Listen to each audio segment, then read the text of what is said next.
아니라 여러 개체가 태어난 것 중에 목이 긴 애가 계속 살아남으면서 결국 처음에 있던 기린과 후반에 있는 기린의 개체의 변이가 달라져 있는 걸 볼 수 있었다. 이것을 우린 진화라고 본다.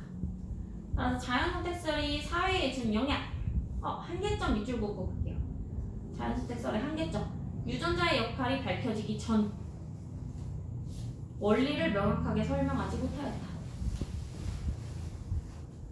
사회에 준 영향. 과학은 생명과학 밑줄, 유전학 밑줄. 사회는 자본주의 밑줄, 제국주의 밑줄, 식민지배 밑줄.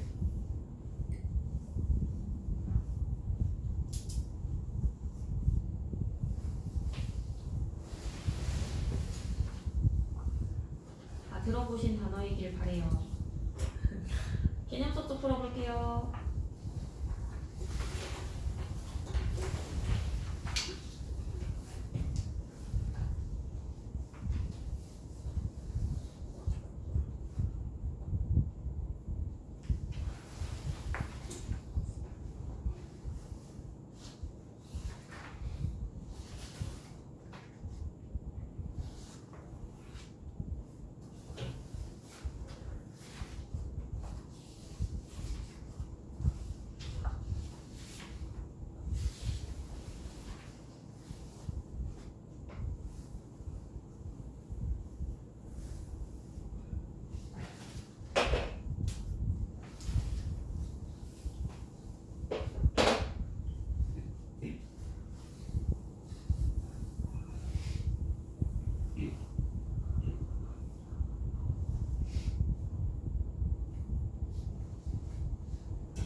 일 번 진화, 2번 변이, 3번 돌연변이와 생식세포의 조합.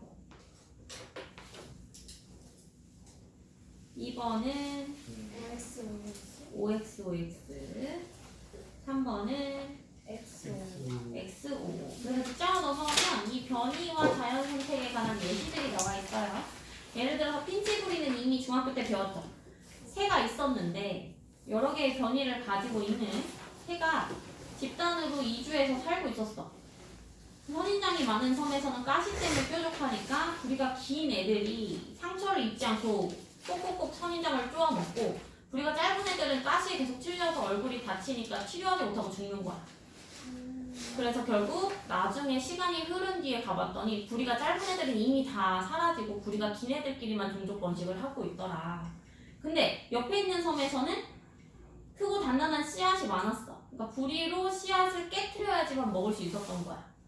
그러면 얇고 힘이 없는 부리를 가졌던 애들은 계속 부리가 부러지니까 부리가 다시 자라날 때까지 밥을 못 먹어서 굶어 죽겠죠. 그럼 이 과정에서 부리가 크고 단단한 애들이 계속 살아남아서 계속 종족 번식을 하니까 유전적으로 부리가 크고 단단한 애들만 계속 살아남게 되더라. 그럼 나중에 얘네들이 만났을 땐 서로 다른 종이 되어 있지 않겠냐. 새라는 큰 종의 분류는 똑같지만 결국 다른 종의 이름을 갖게 된다 라는 얘기가 되는 거고요. 남모양의 적혈구 빈혈증 볼게요. 이것도 제가 RNA, DNA 할 때 알려드렸어요. 자, DNA에서 염기 구조가 예를 들어서 AGCT로 있어야 우리가 생각하는 적혈구 원반 모양을 만들 수가 있어. 근데 적혈구의 역할이 뭐야? 피를 돌게 하는 거. 적혈구의 역할이 뭐야? 산소. 산소를 운반하는 거. 자, 근데 제가 말했다시피 단백질은요, 아미노산이 여러 개 결합된 구조체에서 구겨져서 모양을 만들었을 때 그 기능을 수행할 수 있다고 얘기했었어요. 모양 없이 기능을 수행할 수 없는데, 따라서 이 원반 모양이 그 산소 운반의 역할을 하고 있었던 거야. 근데 얘는 지금 난 모양의 적혈구, 원반이 반으로 잘린 모양이야. 그럼 어떻게 되겠어? 산소 운반이 어려워지겠죠. 따라서 얘네들은 계속 비실비실 픽픽 쓰러지는 애들이 만들어지고 있던 거야. 근데 보통 그러면 원반 모양 가진 개체가 더 살아남기 유리하지 않겠어? 그래서 다른 대륙을 기점으로 다 조사해봤을 때는 원반 모양을 가진 사람들이 더 많이 살아남아 있었어. 근데 한 대륙만 원반 모양 가진 사람들이 많이 죽고 남 모양들이 계속 살아남아 있는 거야. 왜 그런가 봤더니 말라리아 모기에 감염될 때는 이 모기가 혈관에 있는 혈액을 뽑을 때 감염 인자를 뿌리면 걔는 원반 모양의 적혈구만 감염을 시키는 거야. 그래서 남 모양은 살아남은 거지. 그 모양이 아니니까 감염이 안 돼서. 그래서 사실상 어느 게 더 유리한 유전자다라는 건 있다 없다? 없다. 그 내용이 나와 있는 거고, 마지막 세 번째 얘가 진짜 요즘 사회적으로 이슈죠. 항생제, 내성세균. 예를 들어서 바퀴벌레를 잡을 거야. 내가 바퀴벌레 살충제를 만드는데 연구할 때 잡았던 바퀴벌레 모집된 군단이 있을 거 아니야? 얘네들을 연구용으로 쓰기 위해 잡아놓고 살충제를 계속 연구를 하면서 뿌려봤어. 어느 날 얘네가 집단으로 다 죽었어. 그래서 살충제 완성됐다 하고 얘를 시판에 냈는데 사실상 내가 잡아왔던 무리와 다른 전력에 있는 바퀴벌레는 내가 뿌린 살충제가 듣지 않을 수도 있는 거 아니야? 자기가 가지고 있는 내성에 따라서. 그러면 이거는 무조건 바퀴벌레를 잡는 살충제라는 얘기를 할 수가 없겠죠? 이런 식으로 우리가 먹는 항생제도요. 감기 걸려서 항생제를 처방받았어. 이 병원에서 먹었는데 약이 안 들어. 저 병원 갔더니 갑자기 약이 잘 들어. 이런 경우에는 항생제의 종류가 안 맞았던 것 뿐이거든요. 그러니까 항생제가 죽일 수 있는 세균이 정해져 있는데 내가 가지고 있는 세균은 그 항생제가 안 듣는 세균이었던 거지. 근데 세균도 세포야. 살아있잖아. 그렇잖아? 그러면 내가 항생제로 일부를 죽여도 다음 날이면 번식을 해요. 그러면 이걸 이제 실험으로 한번 증명을 해볼 건데 바로 뒷장에 항생제 내성세균 실험이 나와 있어요. 다 못 죽여서 그런 거예요? 죽일 때 이왕이면 많이 죽여놔야 번식하는 가지수도 줄어들지 않겠어? 근데 조금 죽였는데 번식을 해. 그러면 많은 애들은 서로 곁다리로 계속 번식을 할 수 있으니까 더 많은 양이 생성되지. 죽이는데 한계가 있으니까 더 늘어나겠지. 그거 가속화를 잡을 수가 없다는 얘기야. 근데 내성세균이 만약에 있더라도 다른 애들을 빨리빨리 죽여줬으면 내성세균이 번식하는데도 한계가 있을 거라는 얘기지.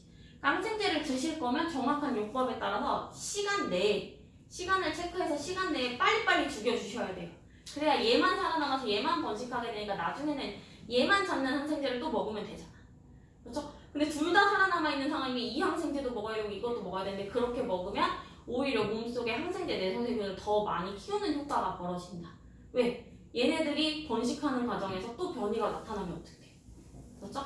그래서 하나의 종류라도 다 빨리빨리 죽여주시는 게 좋기 때문에 항생제는 꼭 시간 간격을 맞춰서 드셔야 돼요. 여러분들 감기 걸렸는데 맨날 늦잠 자고 일어나서 밥 먹고 약 한 번 먹어볼까 했는데 약 먹었더니 졸리네 또 자. 또 일어났는데 배고파. 밥 먹어. 약을 먹어야 되는데 이미 시간이 너무 늦어서 저녁 먹고 먹어야지. 안 먹어. 저녁 먹고 나서 약 먹어. 졸려. 자. 이런 식으로 하면 항생제 먹는 의미가 없다고. 꼭 시간 맞춰서 드셔야 돼요. 아셨죠? 그래서 214페이지.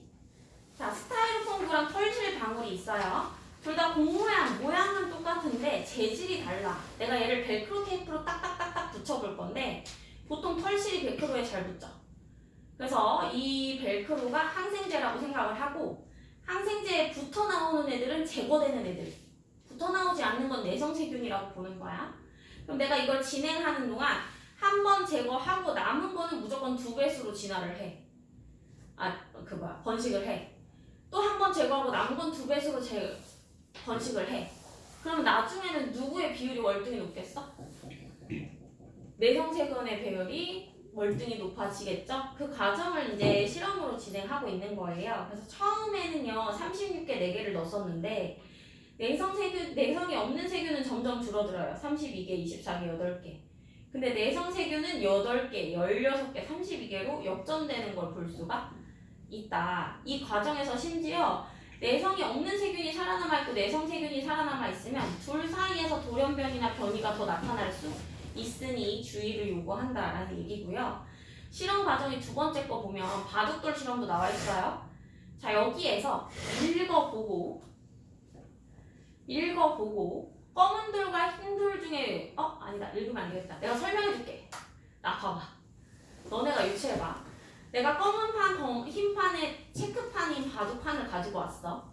그리고 바둑돌을 검은 돌과 흰 돌을 던질 거야. 이때 흰색 돌이 검은색 칸에 붙으면 제거할 거야. 그러면 여기서 항생제의 역할은 누가 하는 걸까? 검은색 칸, 흰색 칸이 바둑판으로 배열되어 있어. 여기에 바둑돌 흰 돌과 검은 돌을 던져. 이때 흰 돌이 검은색 칸에 붙으면 제거할 거야. 검은색 칸. 검은색 칸이 항생제인 거고 내성이 없는 세균은 검은색 돌. 내성이 없는 세균. 흰색 돌. 제거되는 애가 내성이 없는 거잖아. 내성이 있어야 살아남으니까. 그럼 검은색 돌은 내성이 있는 세균이겠다. 이런 식으로 문제가 나오는 거거든요. 똑같이 실험하면 결과적으로 내성 세균이 많이 살아남게 되겠다. 확인 문제 1, 2번 풀어주세요.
일 번.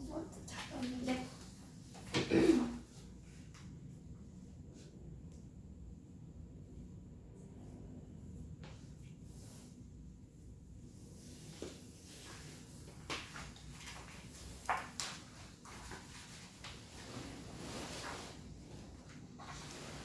네, 됐어요. 1번. X, X, X. O, X. 쟁반위에 남은 개수 중에서 스타이로폼 구가 더 많다라는 건 알 수 있잖아요. 이게 바로 자연 선택에 의해서 스타이로폼 구가 계속 많이 들어갈 수밖에 없다라는 걸 설명하는 거고. 근데 둘 다 넣어주는 게 자손을 남기는 과정이잖아요. 네. 둘 다 넣어주는데 남은 개수만큼만 넣는다는 게 중요하죠. 처음에 있던 기존 개수와 동일하게 넣는 게 아니라 남은 개수 기준으로 넣는다는 게 살아남아야 들어갈 수 있다라는 내용이니까 자연 선택서.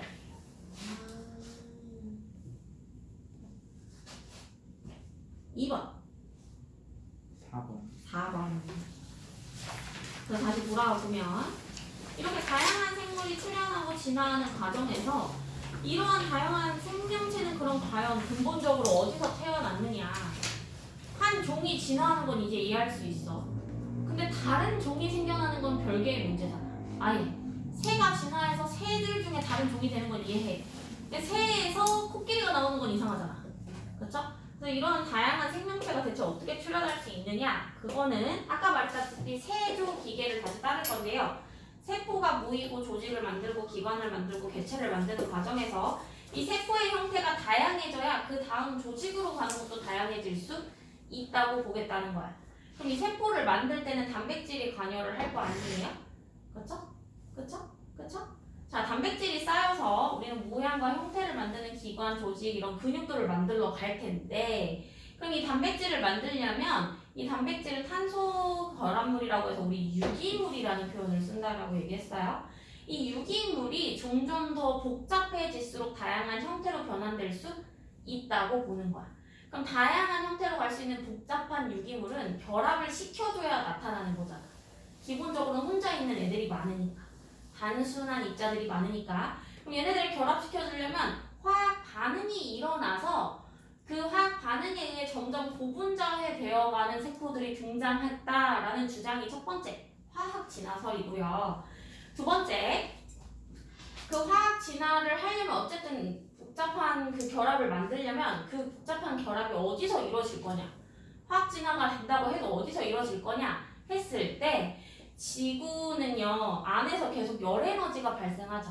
그 열 에너지를 뿜뿜하는 화산 근처에 가면 온천이 많듯이 뿜뿜하는 그 지하 깊숙이 내려가는 해수 깊숙이 내려가는 심해 지역에 열이 내뿜어지는 뜨거운 물이 나오는 구멍이 있을 거다. 그 뜨거운 물이 나오는 구멍에서 또 지하 깊숙이 내려가는 바다니까 바다 깊숙이에는 원초적인 원소들이 많이 생성되는 단계겠죠. 그 원소들이 그 뜨거운 구멍에서 나오는 열기에 의해서 결합이 일어나고 있을 거다라는 주장이 두 번째 심해 열수구설이에요. 심해에서 뜨거운 물이 나오는 구멍이 있는데 그 근처에서 계속 복잡한 세포가 만들어지고 있다. 걔네가 결론적으로 다세포를 이루고 걔네가 이후에 이런 진화 과정을 거쳐서 만들어졌을 거다. 바다에서요? 네, 바다 깊숙이에서. 바다가 차가운데 뜨거운 구멍이 있을 수가 있어요. 바다는 우리 위에서 봤을 때 차가운 거지. 저 지하, 진짜 깊숙이 지하의 그 우리 핵 근처에 있는 열원에 다가갈 수 있을 정도의 깊이에 있는 바다는 열이 나오는 구멍이 있을 거다라는 주장이죠. 그건 누구도 찾을 수 없으니까. 그러니까 화산 안으로 들어가는 그런 구멍 막 이런 것들을 보는 거겠지.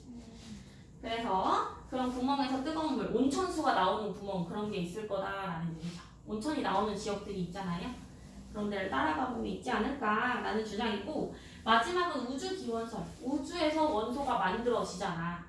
그 원소가 만들어진 운석이 떨어지잖아. 그 운석에서 새로운 생명체가 같이 태어난다라고 보는 주장이야. 여러 운석이 떨어지는 과정에서 새로운 밖에서 생성되어 있는 원소가 떨어지면 그 원소의 결합물에 의해서 새로운 세포가 탄생하지 않겠냐 라는 거. 그럼 그 세포가 있으면 당연히 이 쌓여서 만들어진 개체는 다른 종이지 않겠냐 라고 얘기를 하는 주장이거든요. 총 3개의 가설에 의해서 우리는 생명체의 출현이 이렇게 됐을 거라고 유추는 하고 있으나 뭐 확실히 받아들여지는 건 없는 상황이죠.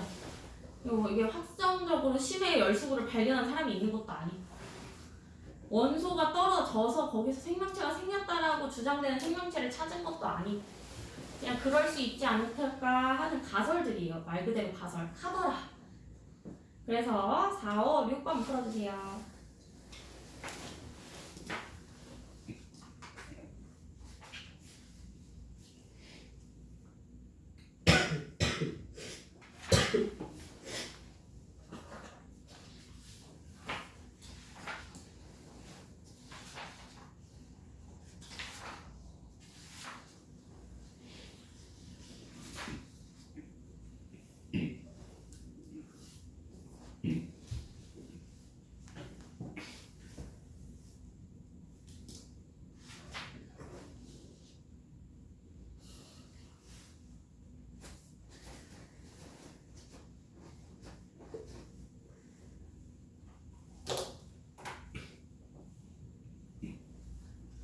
그럼 그 뜨거운 곳에서 생명체가 나타났다는 게 신의 영수고. 뜨거운 곳에서 원자들이 결합하는 반응이 있지 않았겠냐. 원자가 결합할 때 더 고분자의 화합물을 만들지 않았겠냐. 화학 진화설은 화학 반응이 어디서 일어나요? 어디서든 화학 반응에 의해서 생명체가 생겨나고 있다.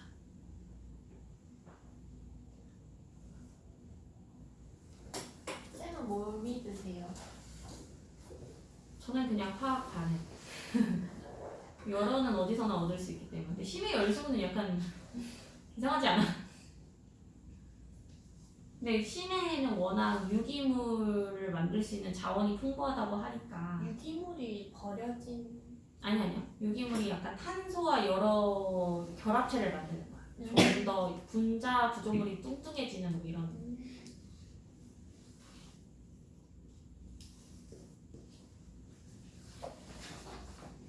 4번 변이?